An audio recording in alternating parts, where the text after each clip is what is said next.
You didn't plan to spend your lunch break reading venue reviews. You only had 20 minutes and there was a question in your head and you just needed to know the answer. And before you knew it, you had 7 tabs open and a note in your phone and you're back at your desk wondering if you even remembered to eat. You're not complaining. You're really excited about the wedding and you love having a handle on things. It's just that sometimes, not always, sometimes you're the only one that has a handle on things. And your fiancé seems like they're just along for the ride. Excited for the destination, for sure, but maybe not particularly interested in reading the map with you.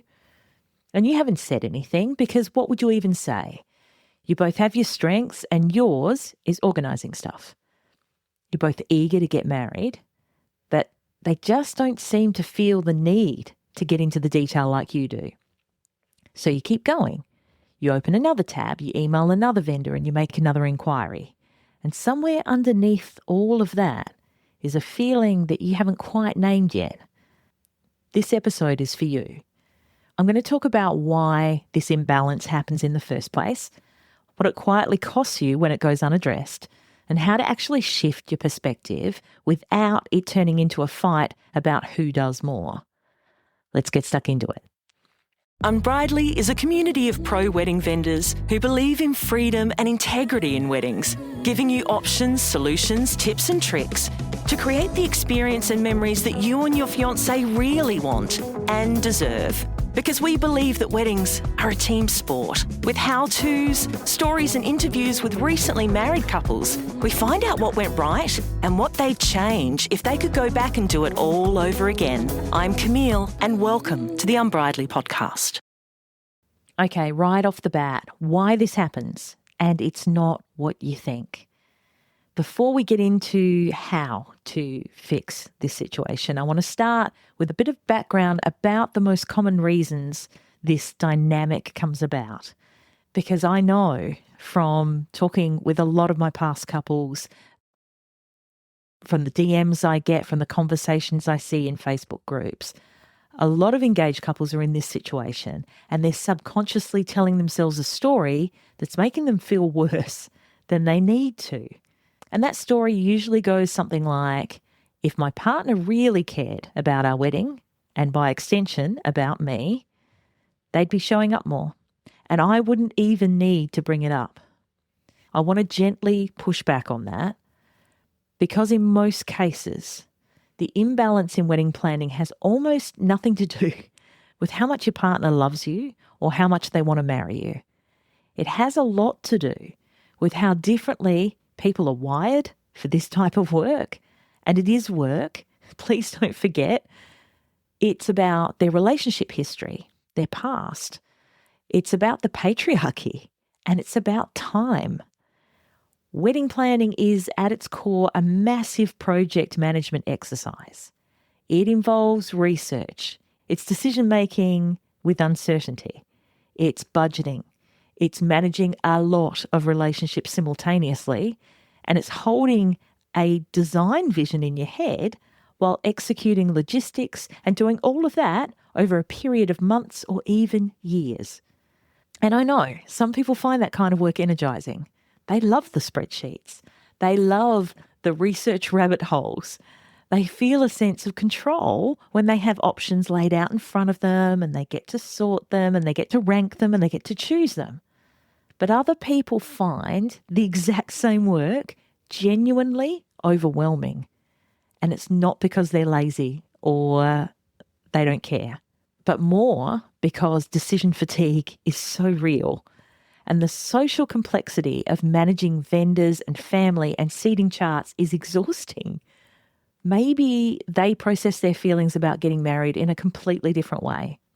They might be managing their feelings through conversations, through anticipation, and through the day itself, not through planning documents, spreadsheets, endless decisions about things that seem, dare I say it, inconsequential on the surface. So then there's your fiancé's previous relationship history. For some people, a lack of engagement in wedding planning has roots that go way deeper than personality or skill set. If your partner has been through a significant relationship breakdown, And that can be their own, or it can be one they witness closely growing up, their parents or someone close to them. Weddings can carry, unsubconsciously, a complicated emotional charge that has nothing to do with how they feel about you or your future together. And it doesn't always show up as reluctance or sadness, something like that. Sometimes it just shows up as avoidance. You know, you get out some material on the kitchen table about different venues and all of a sudden they're gone. You're looking around. Where'd they go? Avoidance is brilliant for people in this situation. A kind of low-level resistance to investing fully in the planning process. And they might not even know they're doing it. They want to get married. They're certain about you. But leaning into all the detail and the ceremony of a wedding can feel, whether they know it or not, like they're making themselves vulnerable to something that has hurt them before.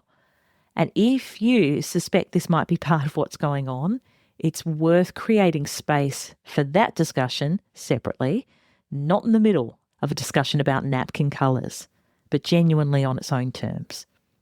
One of the parts of wedding planning that makes things particularly tricky is the level of attention to detail it requires and the emotional weight that it carries. So the gap between someone who loves this kind of planning and someone who finds it's not their happy place gets amplified enormously. And to this, the cultural conditioning piece. So research consistently shows that in heterosexual couples, women are still expected to do the majority of wedding planning. The industry markets to them, their families direct questions to them, the assumption is baked in. So even in couples who are otherwise equal, those social expectations and pressures can create an imbalance almost accidentally. It's default. And finally, and this is not to be, laughed at either, there is the simple fact that engagement periods frequently coincide with some of the busiest seasons of someone's life. So it can be a demanding job, career transitions, tertiary study, family responsibilities, financial pressure. Any of these can leave someone with genuinely very little bandwidth for wedding planning, even when they care about it deeply. The risk, of course, is that the partner who has more capacity ends up doing so much more of the workload by default, and over time, that starts to feel like a choice. If your partner is stretched thin right now, the decision might not necessarily be about getting them more involved. It honestly might be about facing it and what's realistic given both of your lives and the demands you've already got and adjusting your expectations accordingly. And this is when a full-service wedding planner is worth their weight in gold. They will give you back your time by doing things right the first time, by doing them well, quality, and in a timely manner when they're needed. So the more you delay decisions in wedding planning, the closer you get to, I was going to say your deadline. That sounds terrible. To your wedding day. And as you get closer, sometimes there isn't enough time for the services to be fulfilled. Sometimes there isn't enough time for products, actual dresses and accessories and all that sort of stuff, decor, to be delivered. So you pay more. You pay a rush fee. So when you're booking in a wedding planner, not only do they know how to do things, they know how to do them well, and they're going to do them when they need to be done. They will literally save you time and money. But if you don't have the money for a full service wedding planner, maybe you get yourself a coordinator who helps you from the month of, and that can be really handy, or you just slow it down. You could either slow down the planning process, just do less, do it less often. So a more collaborative planning process that's slower, lower pressure. It can work better for both of you, even if it's not as efficient.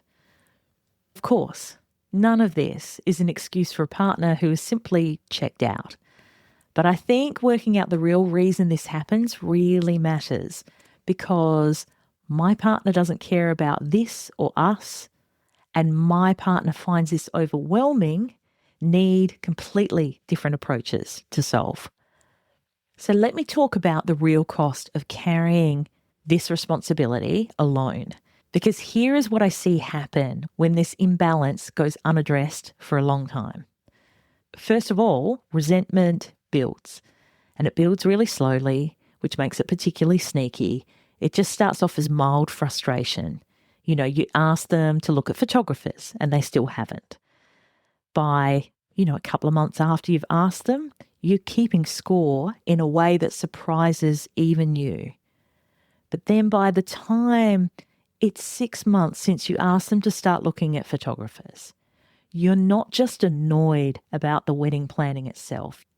What you're annoyed at is the wedding planning as evidence of something bigger that's not happening in your relationship. And that is a significant emotional leap. And it is one that is very hard to walk back from without sitting down and having a proper conversation. The other thing that happens is more subtle. So when one partner becomes the default planner, they also become the default expert. And that sounds great until you realize what comes with that imaginary title. Every decision goes through you. Every vendor question and interaction comes to you. Every family question that the guests have, your parents, their parents, it lands in your inbox or it's on your phone. And then if something goes slightly wrong or someone is unhappy with a choice that you've made, suddenly you're accountable for it because it was your call. Even though it was your call because you were the only one doing the wedding planning. And then the third thing, and this is the one people rarely see coming, is what it does to your experience on your actual wedding day. When you have carried and worked on and slaved over the entire wedding planning process, it's so hard to let go on your wedding day. You rock up already depleted. You know every single detail intimately. So when something shifts, when something changes, when something doesn't go to plan, and it always does, you notice it straight away. You feel it really deeply while everyone else is celebrating. Part of your brain is still deep in project management mode. And your partner, who did almost none of the planning, walks into this thing fresh. They're just so excited to get married, and that contrast can feel deeply unfair, even when things are going pretty well.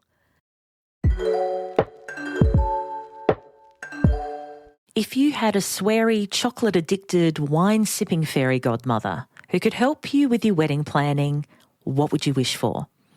Perhaps no more waking up in the middle of the night in a cold sweat, wondering what you've forgotten, or fretting about your RSVPs.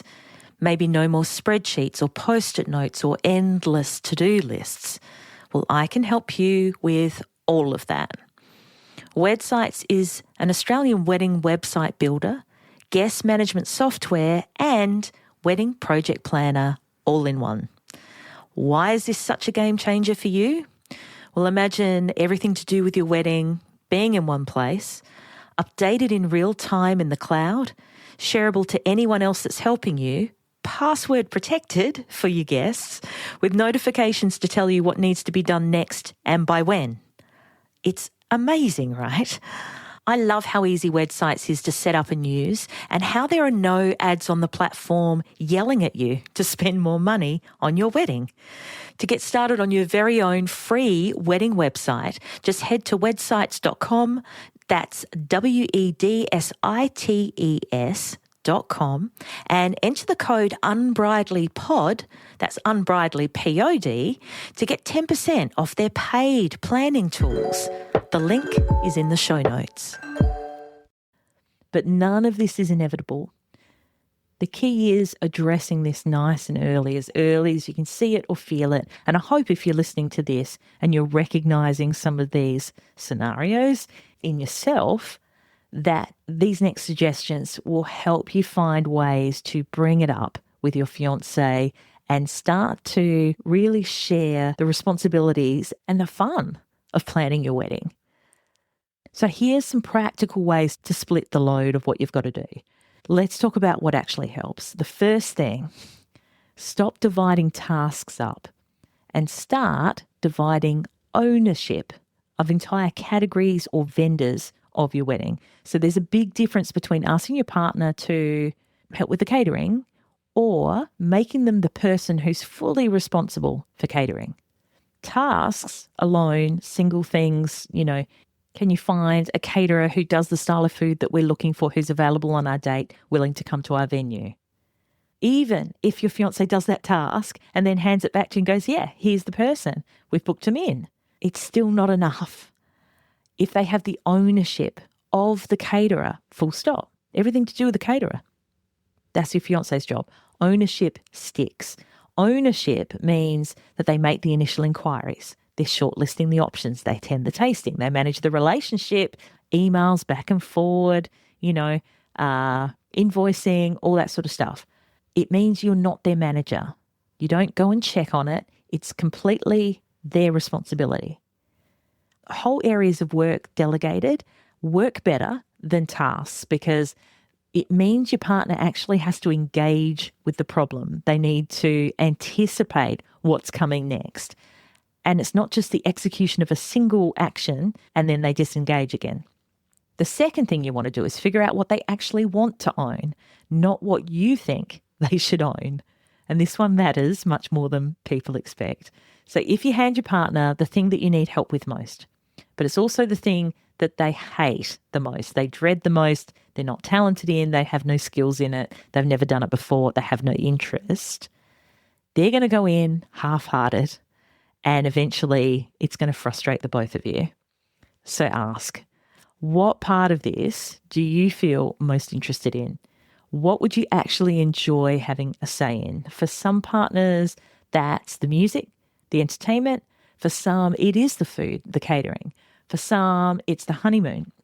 Find out the area where the interest lies, where it's genuine, and then let them run with it properly.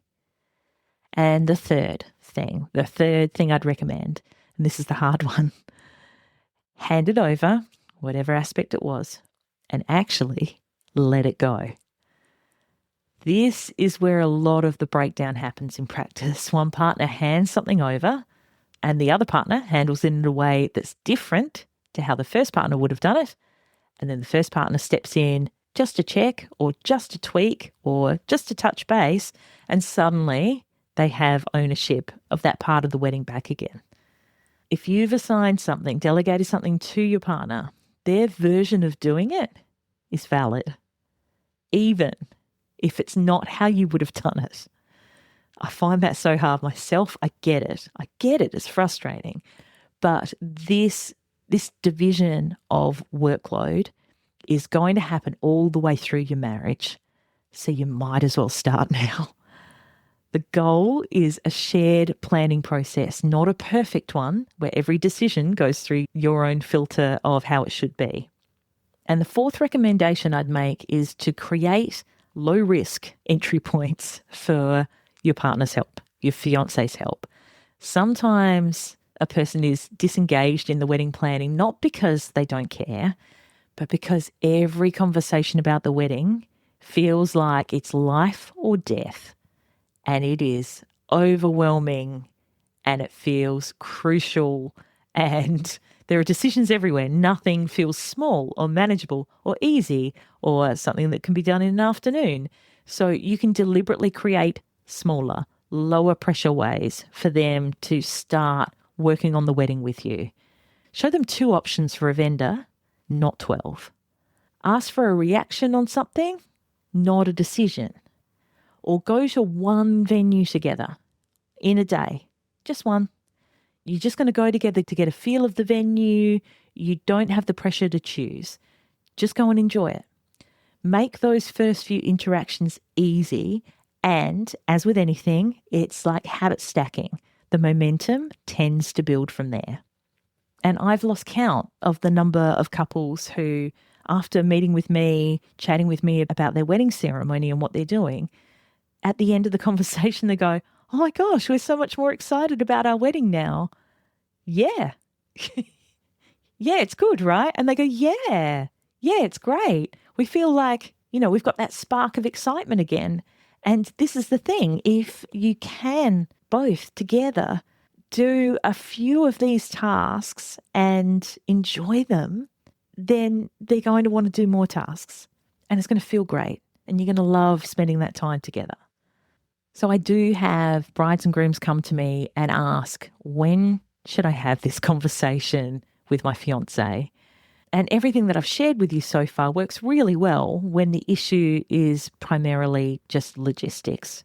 When your partner wants to be more involved, but genuinely doesn't know how or finds the amount of decisions all overwhelming, those practical tools make a real difference. But sometimes this situation comes about because of other reasons. And I want to talk about that because I think it's really important.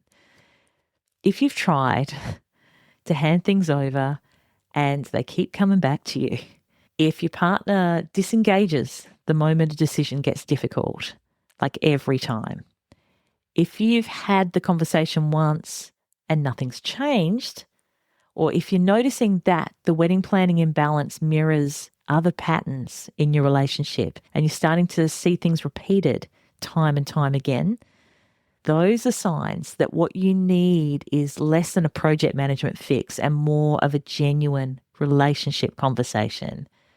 And I know that sounds really obvious, but the version of that conversation that works is not, you never help with anything.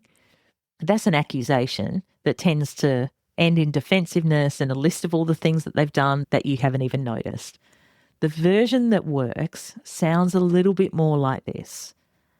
I want to talk about how we're sharing the planning because I feel like I'm carrying a lot of it alone and I don't think I can keep doing this. It's starting to affect how I feel about our wedding and I don't want it to affect how I feel about us.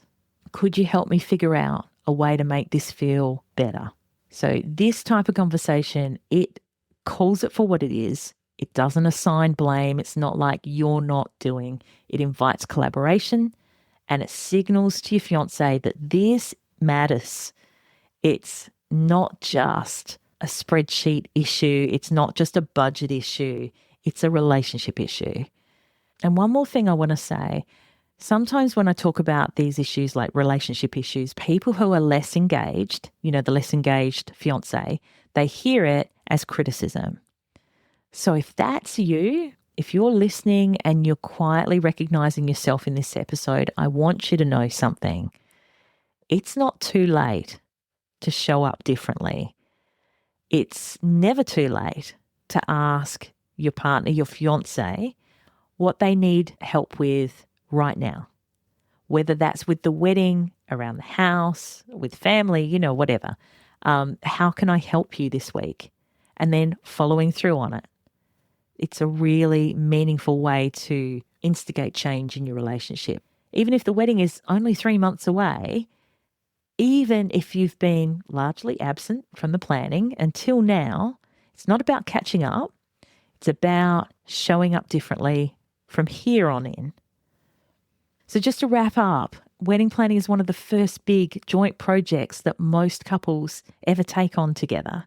And how you go about it, the load sharing, the communication, the moments where one of you steps up and the other one needs to step back, all of that is genuinely useful practice for your marriage.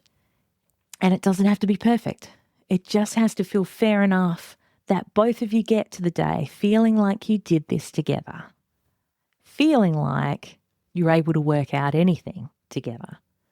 And if this episode resonated with you, share it with your fiancé, not as a hint, but as a conversation starter. Sometimes it's easier to say, this is exactly what I've been feeling when someone else has said it first. And until next time, celebrate your people. That about wraps it up for this episode of the Unbridely podcast. For the links and resources we mentioned, please head to the show notes. And if you love the show, please review and subscribe on the podcast platform you're on now so you don't miss out on a single episode. Thanks so much for listening. And remember, weddings are a team sport. Catch you soon.